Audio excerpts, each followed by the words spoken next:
Las lluvias siguen causando estragos en gran parte del país, con ríos desbordados, carreteras bloqueadas, derrumbes y víctimas mortales.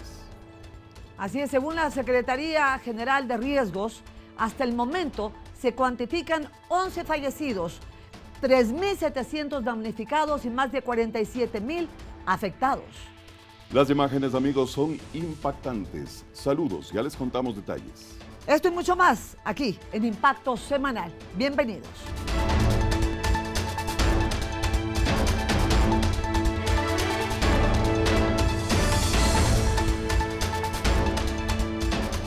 Desde un centro de mando estratégico y reservado, el presidente Daniel Noboa seguirá en tiempo real los operativos de seguridad que se ejecutarán durante el toque de queda en 4 provincias. Veamos. El gobierno instalará un centro de mando estratégico cuya ubicación se mantendrá en reserva. Así lo anunció el ministro del Interior, John Reinberg. Tenemos objetivos claros, vamos a tener un centro de mando que no lo puedo divulgar, donde se va a controlar las operaciones, donde el presidente de la República va a estar vigilando, disponiendo las operaciones que se van a hacer en territorio. Esto es fundamental, es un ataque hacia los grupos criminales y sobre todo a sus economías que no se lo esperan. Las acciones se realizarán en el marco del toque de queda que entrará en vigencia este domingo 15 de marzo hasta el 30. De 23 a 5 horas. En Guayas, Los Ríos, El Oro y Santo Domingo de los Sachi, las 4 provincias en las que hay corredores utilizados por organizaciones criminales vinculadas al narcotráfico. El objetivo es facilitar los operativos de seguridad, reduciendo la movilidad en esas zonas. Por eso el ministro insistió en un mensaje dirigido a los ciudadanos. Requerimos que se queden en sus casas porque no queremos daños colaterales, no queremos víctimas colaterales. Es por eso que hemos establecido el toque de queda, para que la gente respete, para que esté dentro de su hogar y nosotros como fuerza pública hacer todos los ataques necesarios a estas estructuras criminales y a sus economías. Las operaciones militares y policiales que se realizarán durante esos 15 días contarán con el apoyo de países aliados de la región, como Estados Unidos. Sobre ese tema, el presidente Daniel Noboa, en una entrevista con una cadena televisiva internacional, aseguró que Ecuador mantiene la cooperación con Estados Unidos en la lucha contra el crimen organizado y aclaró que no es intervencionismo. El ejército de los Estados Unidos es el ejército más poderoso del mundo. No es simplemente pues una puerta abierta para que hagan lo que quieren. Estamos abiertos a la colaboración. Las ciudades bajarán el ritmo, las luces deberán desaparecer del asfalto y todos quedarse en casa. Desde este 15 de marzo, Fuerzas Armadas activará su despliegue para el toque de queda en 4 provincias, con énfasis en los territorios más golpeados por la delincuencia. La planificación tendrá 2 líneas operativas. La primera apunta a la destrucción total de objetivos ya identificados.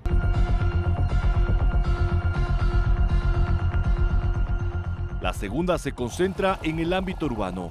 Allanamientos, captura de blancos de alto y mediano valor, búsqueda de armamento y explosivos y control del toque de queda en las ciudades de las provincias de Guayas, Los Ríos, Santo Domingo y El Oro, donde la medida se aplicará desde las 11 de la noche hasta las 5 de la mañana.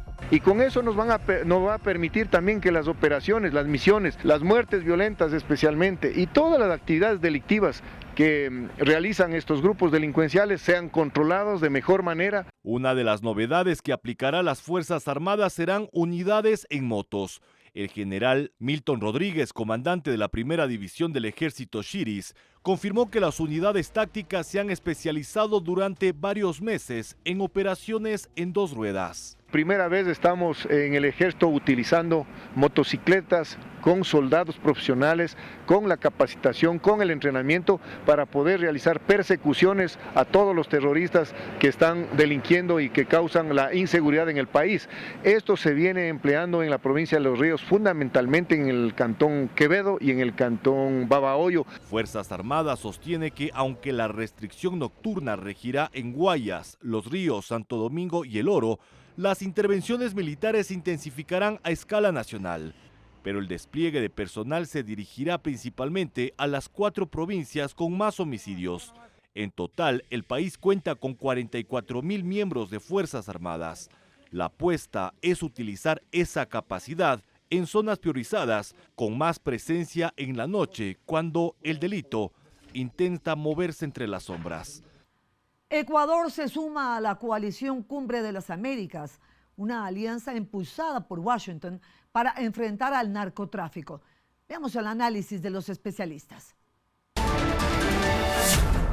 Ecuador se sumó al llamado Escudo de las Américas, una coalición regional impulsada por Estados Unidos para enfrentar a los cárteles del narcotráfico y al crimen organizado transnacional. La iniciativa busca coordinar operaciones militares, de inteligencia y de cooperación entre los 13 países miembros. Porque ningún país creo que tiene el potencial económico que tiene un cartel o que tiene las organizaciones delictivas. Entonces, enfrentarlos solo no sería una buena idea, pero enfrentarlos en una coalición regional cambia el escenario completamente a favor de los diferentes países y de la democracia latinoamericana. La académica e investigadora en crimen organizado Michelle Maffei coincide en que la alianza puede fortalecer la lucha contra el narcotráfico, pero advierte que el uso excesivo de la fuerza también puede generar nuevas dinámicas criminales. Lo que vamos a ver es más muertos, más criminales en la cárcel y lamentablemente más fraccionamiento de los grupos de delincuencia organizada. Una advertencia similar plantea la politóloga e investigadora Caterina Herrera. Ella considera positiva la cooperación regional, aunque reconoce que una presión más intensa de las fuerzas de seguridad también podría provocar una reconfiguración de las bandas criminales. Para el crimen organizado transnacional sí se necesita trabajar de forma conjunta y a nivel regional. En esa instancia sí, en un punto va a contribuir para reducir que Ecuador sea exportador de cocaína. Para Ecuador, el desafío será combinar la cooperación internacional con estrategias de seguridad, prevención y control territorial para reducir la capacidad de las organizaciones criminales sin permitir que se adapten y se expandan hacia otras zonas del país.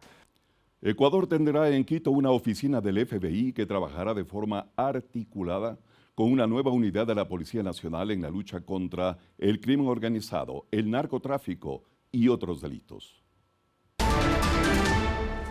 Ecuador abre una nueva fase histórica en la guerra contra el crimen organizado. El país firmó un acuerdo de entendimiento con los Estados Unidos que permitirá instalar en el Ecuador una oficina de enlace del FBI, con intercambio de inteligencia y coordinación directa en investigaciones contra redes criminales transnacionales. Estas amenazas no respetan fronteras, debilitan las instituciones, afectan la confianza pública, generan violencia y ponen en riesgo la prosperidad y la seguridad de nuestros países. Esta medida apunta directamente a la lucha que se genera a diario en el Ecuador en contra de las bandas, que incluso han sido catalogadas por Washington como organizaciones terroristas extranjeras. Junto con la policía vamos a tener mucho éxito, no solo en los delitos tradicionales de tráfico de armas o de narcóticos, también vamos a tener éxito en las investigaciones financieras y de corrupción. Este acuerdo fortalece el intercambio de información, así también de inteligencia policial y operaciones conjuntas para rastrear redes internacionales de narcotráfico, lavado de dinero y hechos de corrupción. Van a estar acá permanentemente en la embajada, donde van a tener sus oficinas. Tienen una unidad por parte de Policía Nacional con las cuales articulan y trabajan y están direccionados a llevar investigaciones sobre casos importantes que se estén relacionados aquí en el país, varios de ellos, y de esa forma van a trabajar, de una forma continua. Esta estrategia forma parte de una cooperación más amplia entre Quito y Washington para enfrentar el narcotráfico, crimen organizado y así también cortar las rutas internacionales de droga que atraviesan el hemisferio. Pero sobre todo, significa fortalecer nuestras instituciones. Porque al final del día, la seguridad no se construye solo con operativos, se construye con instituciones fuertes, profesionales y preparadas. Y cada vez que un investigador tiene mejores herramientas, cada vez que un analista entiende mejor cómo operan las redes criminales, cada vez que un equipo trabaja con información más precisa, ganan nuestras instituciones, pero gana nuestro país. Una apuesta clara en materia de seguridad no solamente para el Ecuador, sino también para la región. Es por ello que el accionar conjunto con el FBI, la Policía Nacional del Ecuador y las demás instituciones como la Fiscalía se realizará articuladamente para contrarrestar a las mafias.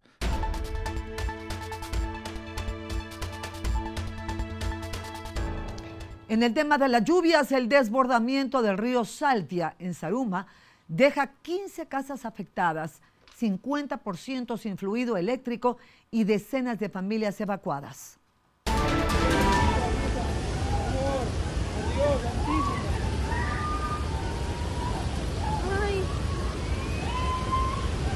Son los videos aficionados que fueron captados por los habitantes de la parroquia Salvias, quienes de un momento a otro se vieron en peligro luego de que el río se desbordara a tal punto que el afluente arrastraba lo que veía a su paso en la vía principal de la localidad. La noche y madrugada de ayer fue una zozobra total, el río se desbordó, como ustedes pudieron observar por acá por la calzada, y a pesar de la altura que tiene el puente, sobrepasó el límite. Este hecho se reportó pasada las 10 de la noche del lunes 9 de marzo. Por ello, asustados, muchos permanecían en vigilia mientras el caudal bajaba. Mencionaban que en 60 años que habitan en el lugar jamás se dio una situación similar. Esto es algo terrible. Créame lo que en 60 años que yo tengo, desde niño que tengo conocimiento, nunca ha pasado esto, nunca. Pero ahora veo, no sé, Dios por qué nos manda esto. Él es el único que nos puede ayudar a salvar esto. Ya en el día se podía observar el daño ocasionado, uno de ellos este puente peatonal ubicado en el sitio Piedra Azul, el cual en una de sus bases se vio afectada por la correntada, hizo que ésta se cayera. Los afectados esperan la ayuda ya que es una zona ganadera. Estamos pidiendo por favor para que nos ayuden, para que poder pasar para allá al otro lado que no pudimos pasar. Y tenemos muchos animalitos para allá, ordeñas, todo, animales. Mientras tanto, hay quienes con la ayuda de vecinos, amigos, familias y hasta el personal del ejército sacaban los enseres de sus casas y en camionetas buscaban ponerlas a salvo para así evitar mayores pérdidas, al tiempo que el gobernador Francisco Minuche y el alcalde Carlos Aguilar buscaban posibles soluciones. Estamos trabajando para que esto no suceda, estamos ahorita limpiando la vía, tratando de surtir a la ciudadanía con las ayudas inmediatas de viáticos, agua y todo lo que se necesita al diario vivir. En el caso de pérdidas de casas, el presidente donará las casas como lo hizo el año pasado con Piñas, así mismo será acá atendido Zaruma en la parroquia Salvias. Son 15 casas que han sido destruidas. Además, existe afectación del 80% en el suministro del agua potable, 75% en telecomunicaciones y cuentan con solo el 50% del fluido eléctrico. Espera se den soluciones inmediatas para evitar mayores daños o lo que sería peor, la pérdida de una vida. Personal del Ministerio de Infraestructura y Transporte evaluó los daños de la vía Arenillas-Las Lajas. Es la angustia que vivieron habitantes de la zona al ver que una mujer cayó a este orificio luego de que una alcantarilla colapsara, provocando el daño en la carretera en el tramo Arenillas-Las Lajas. Cae la mesa y la señora no avanza a pisar bien y se fue ahí, pero cayó en medio. La mesa cayó para un lado y ella cayó en medio, pero no le pasó nada. Cayó por medio por las fuertes lluvias, como le indico, pero gracias a Dios todo estaba tranquilo, la señora no le pasó nada, ni un rasguño, gracias a Dios, todo tranquilo, se le ayudó, se le colaboró lo que es a salir de ese agujero. Fueron más de 6 horas de lluvia lo que provocó la rotura del paso. Son un aproximado de 50.000 personas que habitan en los sectores El Tigre, Platanillo, Valle Hermoso, en El Oro y Alamor, Macará, Puyango y Zapotillo en la provincia de Loja, los que están siendo afectados. A todos nosotros, porque imagínense, nosotros trabajamos lejos. Yo trabajo ahí arriba en Puyango y ya no puedo ir a trabajar, tengo que quedarme por aquí nomás. Claro, por acá sacan ganado, sacan queso, sacan leche, sacan todo, café, cacao. Claro, este es una zona productiva. Aquí se produce todo. Muchos para poder cruzar de un lado a otro tuvieron que caminar por este espacio improvisado. Sumado a ello, aumentar el presupuesto en los pasajes ya que les tocaba hacer transbordo. No podemos estar así muy caros los pasajes. De aquí estamos pagando $2.50 Arenillas. Y de aquí al Amor siquiera nos han de cobrar unos $10. Otro de los espacios afectados por la temporada invernal fue este puente en el sitio Quebrada Seca. El Comité de Operaciones de Emergencia Cantonal de Las Lajas decretó la emergencia y activó las 6 mesas técnicas para coordinar acciones con Prefectura y Ministerio de Infraestructura y Transporte para así buscar solución a esta problemática. Pausa y en instantes autoridades desarticularon una organización delictiva que trabajaba con la mafia albanesa. Además, Aquiles Álvarez cumple prisión preventiva en la cárcel del Encuentro. Esto y mucho más aquí en Impacto Semanal.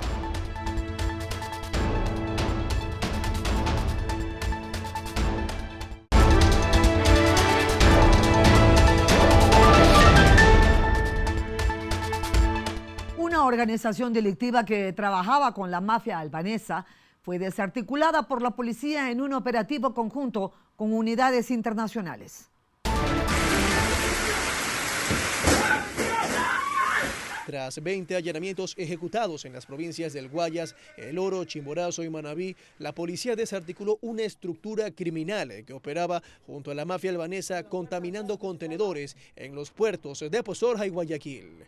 El operativo fue desplegado durante la madrugada junto a la Real Policía Montada de Canadá y otros organismos de seguridad europeos.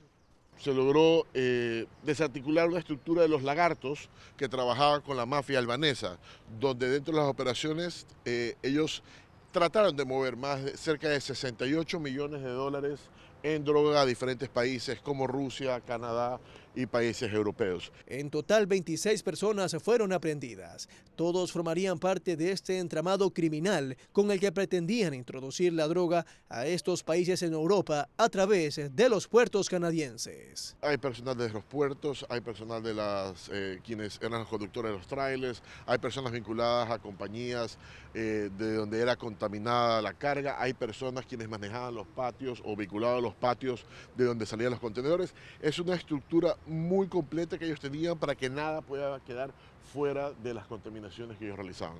Este golpe se da después de 20 meses de investigación. En la operación Bremen también se retuvieron 5 vehículos de alta gama y se incautaron cientos de kilogramos de droga. En esta operación cayeron 300 kilos también de cocaína aproximadamente. El ministro del Interior, John Reinberg, señaló que ya van 2 grandes golpes contra la mafia albanesa en menos de un mes y destacó que la cooperación internacional es de suma importancia en la lucha contra estas estructuras narcodelictivas. Atención amigos, duro golpe al narcotráfico tras la incautación de más de 70 bultos de droga en alta mar.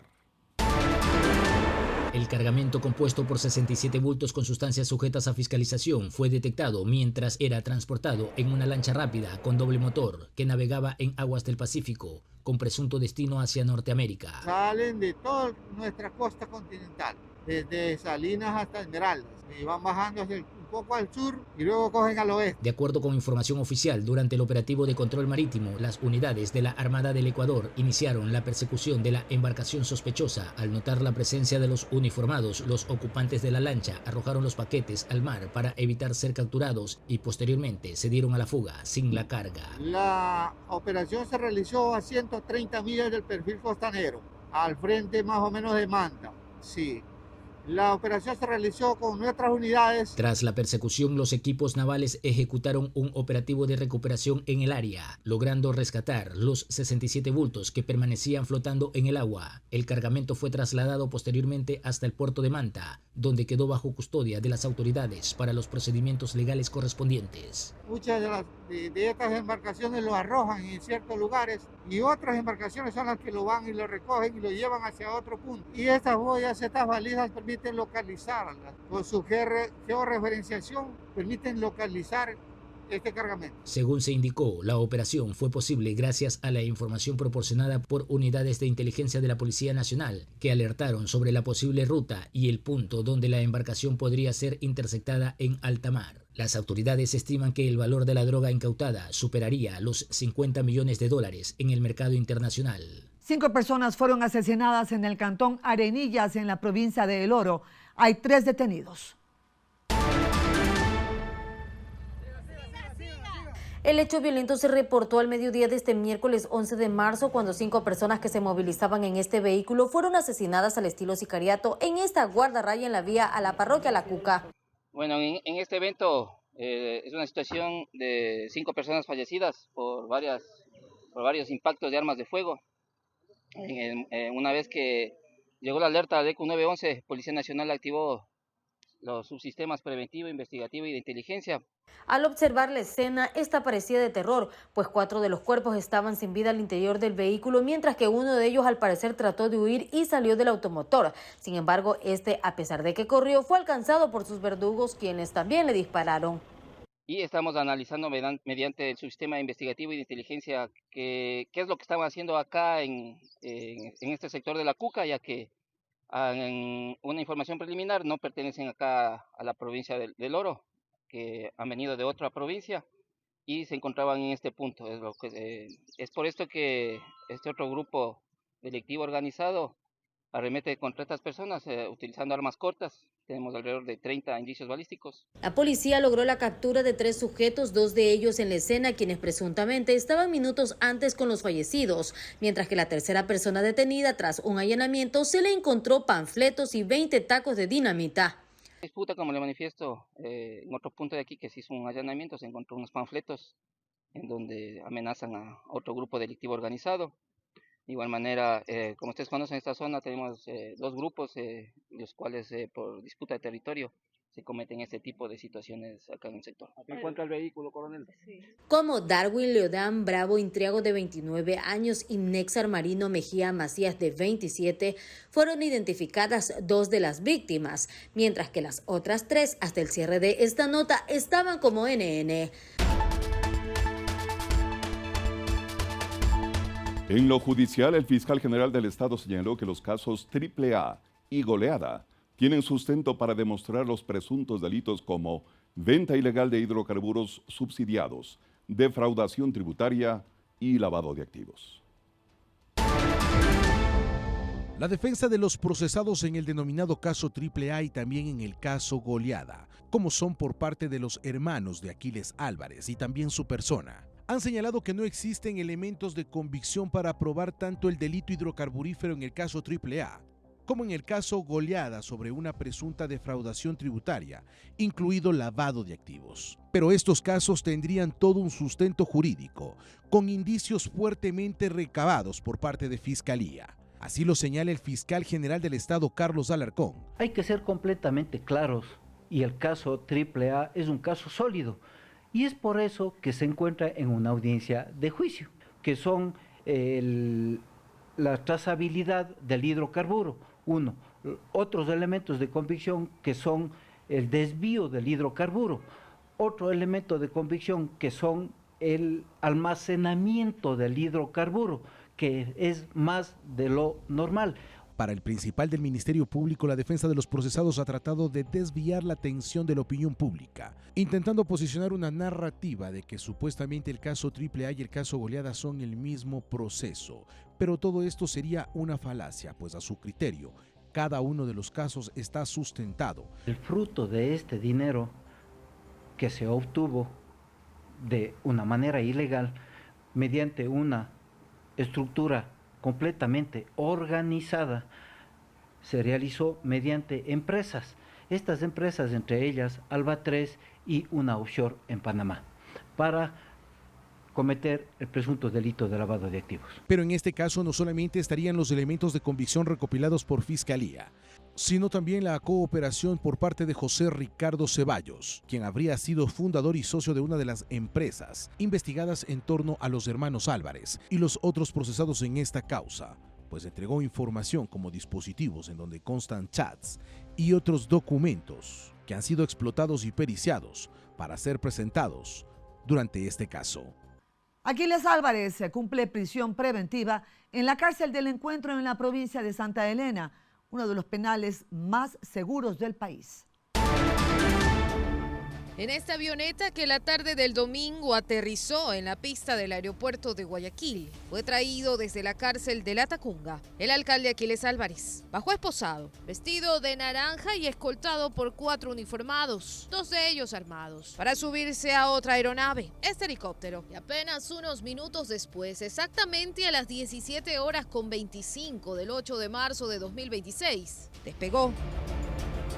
El destino, la cárcel del Encuentro, el centro penitenciario más seguro del país, ubicado en la comuna Juntas del Pacífico en la provincia de Santa Elena. El traslado del alcalde se produce en medio de los procesos judiciales que enfrenta, los denominados casos AAA y goleada, por los que se le dictó prisión preventiva. Según SNAI, que es el ente encargado del sistema carcelario en el país, la decisión de trasladarlo responde a protocolos de seguridad, pues un informe reservado alertaría sobre un presunto plan para atentar contra Álvarez, en el que, según comentó el ministro del Interior John Reinberg a la prensa, tendría algo que ver su propia organización política. La decisión tomada es por cuidar de la vida de ellos. Aunque no lo crean, la Revolución Ciudadana, con nombres y apellidos, Revolución Ciudadana, son capaces de cualquier acto por querer escandalizar al país y por querer victimizarse, y eso nosotros no lo vamos a permitir. Días después de su ingreso a la cárcel de La Tacunga, en redes sociales circuló el rumor de un supuesto atentado contra el alcalde. El Ministerio del Interior y el SNAI desmintieron esa versión y aseguraron que no se había registrado ningún incidente dentro del centro penitenciario. Sin embargo, los coidearios insistieron en que el Estado debía garantizar su integridad e incluso aseguraron que la vida de Aquiles Álvarez sí podría estar en riesgo dentro del sistema penitenciario convencional, del que precisamente se diferencia la cárcel del Encuentro por su extrema seguridad. Dentro de eso les comento lo siguiente. Primero, hoy día comenzó el show. Llegó el abogado a querer entrar, cree que son las cárceles anteriores donde pensaban que ellos mandaban, y eso no es así. De hecho, ya envió la solicitud formal, la cual fue aprobada para que él pueda ir a visitar a su defendido y al resto que se encuentra allá. Se refiere a los hermanos del alcalde, Antonio y Javier. Les cumplían juntos prisión preventiva en la cárcel de Turi y también fueron llevados a la cárcel de máxima seguridad el domingo. Ellos están en celdas separados, ellos no están con la población carcelaria, cumpliendo el régimen de visitas, que también las familias puedan visitarlo. Va a haber horas de patio que ellos van a tener, bueno, ejercicios, etcétera, lo que se requiera, pero la permanencia de ellos, por el cuidado de que no ataquen contra su vida, es en la cárcel del Encuentro. Al final del día nos lo agradecerán. El presidente Daniel Noboa, en su entrevista radial de este lunes, se refirió al tema. Está en la cárcel del Encuentro ahora sí. Ahorita se va a la cárcel del Encuentro, es donde más seguro va a estar. Pero odian la cárcel del Encuentro porque ahí pues es mucho más estricto todo, hay mucho más control, nadie le puede pasar un celular, nadie le puede pasar nada. Aquiles Álvarez se convirtió en el cuarto político procesado por casos vinculados a corrupción en ser recluido en la cárcel del Encuentro. En un mismo módulo de seguridad están el ex vicepresidente del correísmo Jorge Glass, el ex asambleísta social cristiano Pablo Muentes y el ex presidente del Consejo de la Judicatura Wilman Terán. Justo en esa área quedaba una celda sin ocupar. En instantes, el gobierno anunció la asignación de nuevos recursos para becas y fortalecer iniciativas comunitarias en el país. Y la temporada invernal deja varias afectaciones en distintos cantones del país. Esto y más aquí en Impacto Semanal.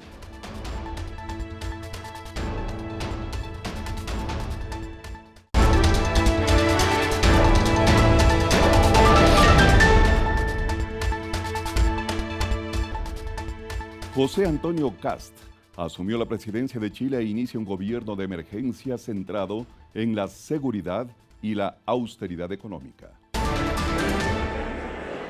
Este miércoles, el abogado José Antonio Kast ha sido nombrado presidente de Chile en una ceremonia en el Congreso Nacional de Valparaíso. A nivel internacional, la investidura contó con la presencia de líderes afines como el argentino Javier Milei y el presidente de Ecuador, Daniel Noboa, además de representantes de delegaciones de España, Estados Unidos e Israel, quienes han visto en Kast un aliado estratégico para la seguridad regional. Kast asume el mando bajo una declaración de emergencia nacional reflejada en la conformación de un gabinete de 24 ministros con fuerte perfil técnico y político de la coalición Chile Vamos y el Partido Republicano. Desde el Salón de Honor, Kast pronunció un discurso directo donde reafirmó su compromiso de mano dura contra el narcotráfico y anunció la expulsión administrativa de inmigrantes indocumentados.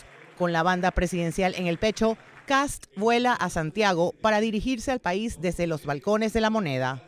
Mucha atención, el presidente Daniel Noboa anunció la asignación de nuevos recursos y becas para fortalecer iniciativas comunitarias en el país.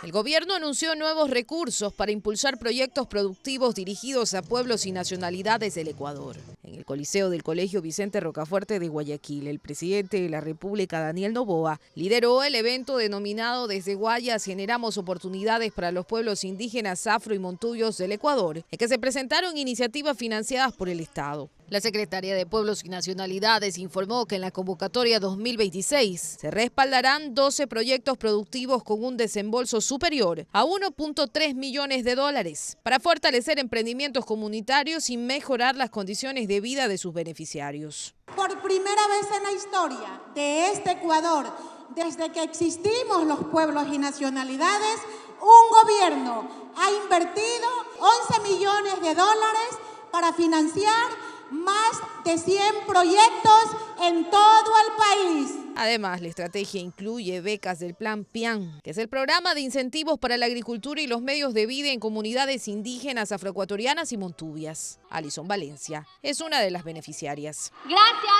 a las decisiones políticas concretas, como el decreto ejecutivo 186, yo estoy viviendo una realidad donde tengo un mejor futuro y mejores oportunidades. Durante su intervención, el presidente Noboa aseguró que la política pública busca ampliar oportunidades para sectores que históricamente han tenido menos acceso a programas de desarrollo. Somos un proyecto político mucho más completo, y completo me refiero a que llega a cada rincón del país, llega a cada grupo del país. Merecen las mismas oportunidades, merecen salir adelante, merecen una vida digna, una vida justa, una vida llena de paz, de progreso, y que puedan sus hijos tener un mejor país de lo que nosotros tuvimos y lo que nosotros recibimos. El mandatario reiteró que el objetivo del gobierno es acercar programas sociales y productivos. Nadie se merece un país en caos, nadie se merece un gobierno que no le sirva ni que le ayude a cada uno de los ecuatorianos. Nosotros estamos aquí para servir, nuestro único propósito es mejorarle la vida a cada uno de ustedes y seguiremos luchando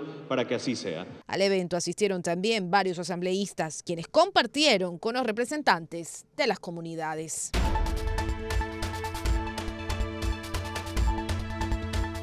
El intenso temporal provocó que se declare estado de emergencia en el cantón Girón, provincia de La Suay. Los torrenciales aguaceros registrados en el cantón Girón de la provincia de La Suay llevaron a la declaratoria de emergencia por parte del COE cantonal. Desde el día lunes el cantón Girón prácticamente está declarado en emergencia. Tenemos varios puntos críticos, deslizamientos de vías, tenemos viviendas destruidas, tenemos familias afectadas. Cada día se va sumando inclusive más pérdidas en infraestructura de viviendas de nuestras familias gironenses. Ante esta situación, el Comité de Operaciones de Emergencia Cantonal resolvió activar varias acciones para atender a las familias afectadas y evaluar los puntos de mayor riesgo. Tenemos desplegado todo nuestro equipo de obreros, de trabajadores de planta administrativa. Estamos inclusive también teniendo la colaboración constante, minuto a minuto, del Cuerpo de Bomberos del Cantón Girón, de Comisaría, de la Jefatura Política y de todas las instituciones gubernamentales. Mientras tanto, personal técnico y maquinaria continúan desplegados en distintos sectores del cantón para atender los efectos provocados por las lluvias. En Sicchos, provincia de Cotopaxi, 2 vías quedaron inhabilitadas tras un fuerte aluvión. El clima no da tregua en la provincia de Cotopaxi. La mesa de la vía que conecta a Sicchos con el sector de Las Pampas se fue. Un tramo de la vía desapareció. Sucede mientras la búsqueda de las 2 mujeres desaparecidas continúa, en la zona que une Chuquchilán con el cantón Sicchos. 2 hermanas que vivían atrás en una casita se fueron las 2. ¿Ya? Y no, hasta ahorita no podemos encontrar, no sabemos nada de ellos. El clima no da tregua y eso genera complicaciones en esa búsqueda. En la parte donde ya empieza el bloqueo de la vía, los moradores entregan pan y bebida a quienes están en la búsqueda. Esperemos pues ubicar los cuerpos, que es lo importante. Creo que la familia de a poco ya se va resignando, aunque es un golpe muy duro, ¿no?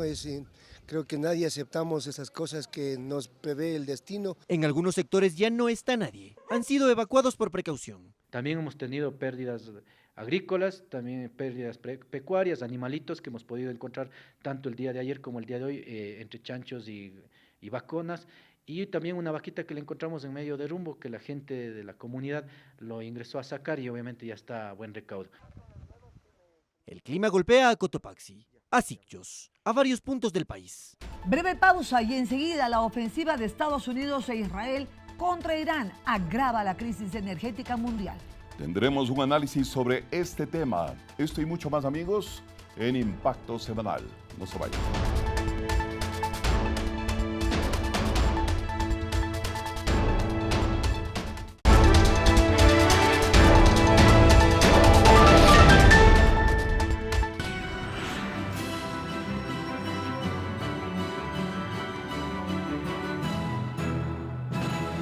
La ofensiva de Estados Unidos e Israel contra el programa nuclear iraní agrava la crisis energética mundial.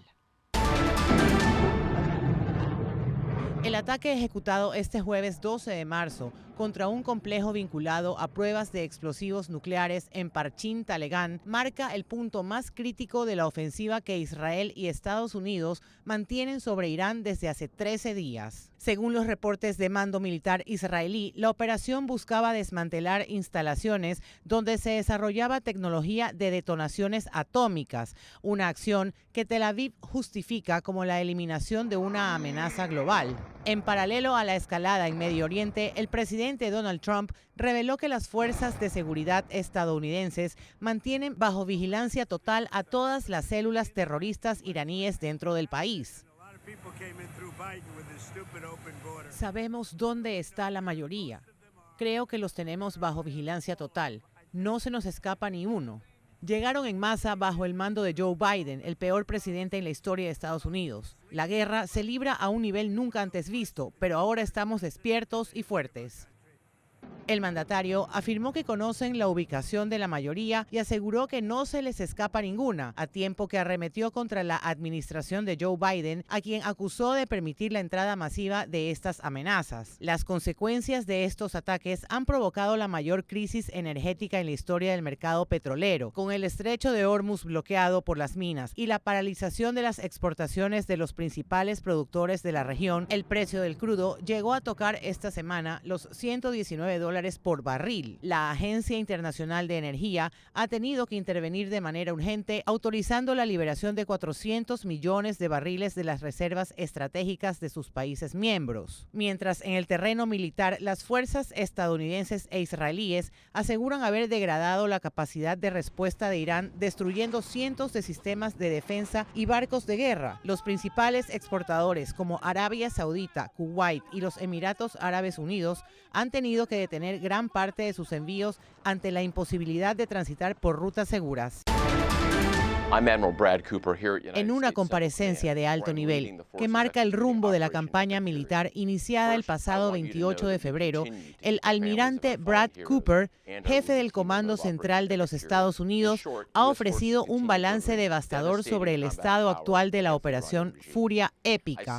Bajo las órdenes directas de la Casa Blanca, esta ofensiva conjunta entre las fuerzas estadounidenses e israelíes ha pasado de ser una serie de ataques de precisión a convertirse en el desmantelamiento sistemático y a gran escala de todo el aparato de seguridad del régimen iraní. Con más de 50.000 tropas en el escenario de operaciones, apoyadas por 200 aviones de combate y la presencia dominante de los grupos de portaaviones, la coalición ha logrado golpear más de 5.000 objetivos estratégicos en territorio iraní. En el ámbito naval, el almirante Cooper fue tajante al describir una armada iraní devastada y reducida a la inoperatividad. Los informes confirman el hundimiento de más de 50 embarcaciones, destacando la destrucción de 17 buques en las jornadas iniciales, un submarino en activo y un buque insignia diseñado para el transporte de drones. Este dominio marítimo se complementa con una superioridad aérea absoluta. Tras la destrucción implacable de las defensas integradas de Irán, bombarderos estratégicos se mueven en los cielos iraníes con total libertad. Los ataques con misiles balísticos iraníes han caído un 90%, mientras que el uso de drones kamikazes ha descendido a un 83%. Hasta el 8 de marzo, el comando ha confirmado el fallecimiento de 7 militares estadounidenses y 18 heridos de gravedad. Estados Unidos ha comenzado a utilizar drones de diseño iraní, capturados en misiones previas y mejorados con tecnología propia superior, para atacar los mismos centros de mando que los originaron. Cooper cerró su intervención reafirmando que no se detendrán hasta que la capacidad de agresión del régimen sea erradicada permanentemente, asegurando que Irán nunca alcance una capacidad nuclear operativa. Quiero ser muy claro, nuestras fuerzas están operando con una libertad de acción total. Las defensas aéreas que antes protegían sus instalaciones nucleares y de misiles han sido destruidas.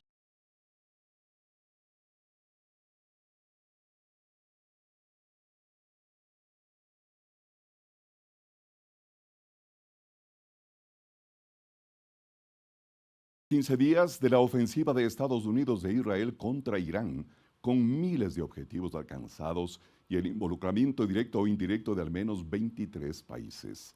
Como estaba previsto, el estrecho de Hormuz, por donde pasa el 20% del petróleo mundial, se ha convertido en el punto más crítico. Cerca del estrecho se reportaron ataques a barcos comerciales por fuego iraní, mientras naves de ese país con capacidad de sembrar minas han sido destruidas por Estados Unidos. El precio del petróleo se ha comportado como una verdadera montaña rusa. El Brent pasó de los $78 a inicios del conflicto a más de $120 por barril durante los días de máxima tensión, aunque bajaron un poco tras las declaraciones del presidente Trump sobre un fin cercano de la guerra. Los precios siguen altos y su variación es impredecible. Cada ataque o amenaza hace que estos se disparen. El posible minado y cierre del estrecho de Hormuz son los factores más críticos que mantiene la presión en los precios y la volatilidad del mercado. Las respuestas internacionales, como la liberación masiva de 400 millones de barriles de reservas de petróleo, apuntan a frenar el impacto, pero la situación sigue siendo insegura.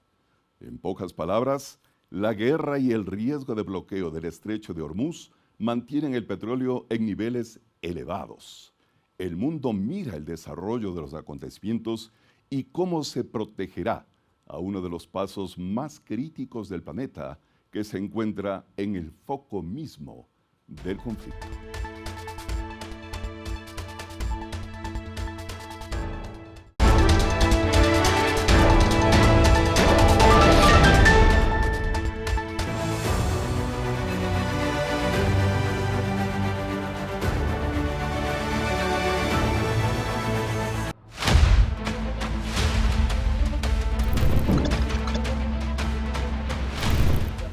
En una pequeña casa donde el silencio pesa más que las paredes, vive Laura, una mujer que libra una doble batalla. Es madre, es hija, es cuñada y también enfermera sin título y sostén de un hogar que depende completamente de ella.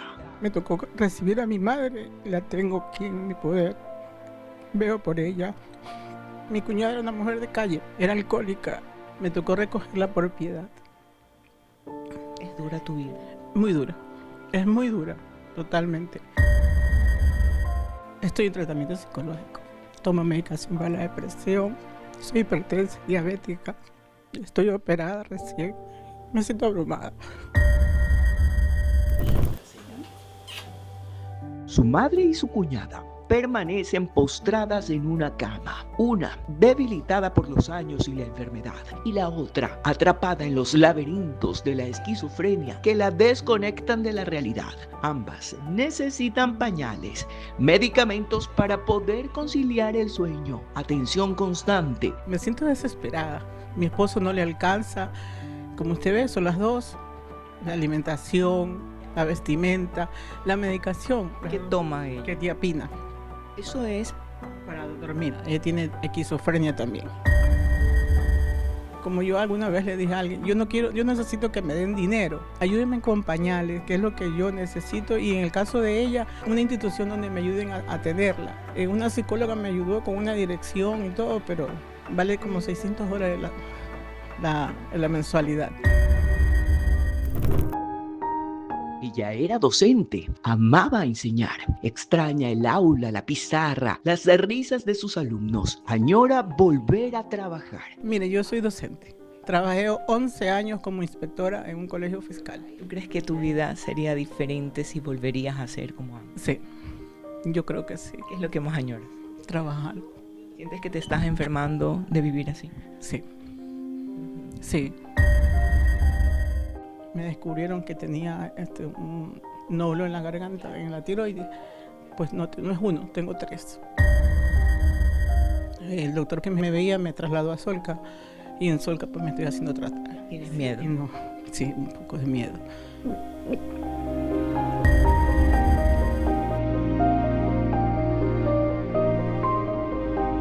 Laura pide ayuda, no para rendirse, sino para poder seguir. Sueña con encontrar un centro de apoyo que pueda recibir a su cuñada. Necesita pañales, medicamentos. Si usted desea contribuir con ella, puede hacerlo a la cuenta de ahorros del Banco del Pichincha, número 22 15 48 16 28.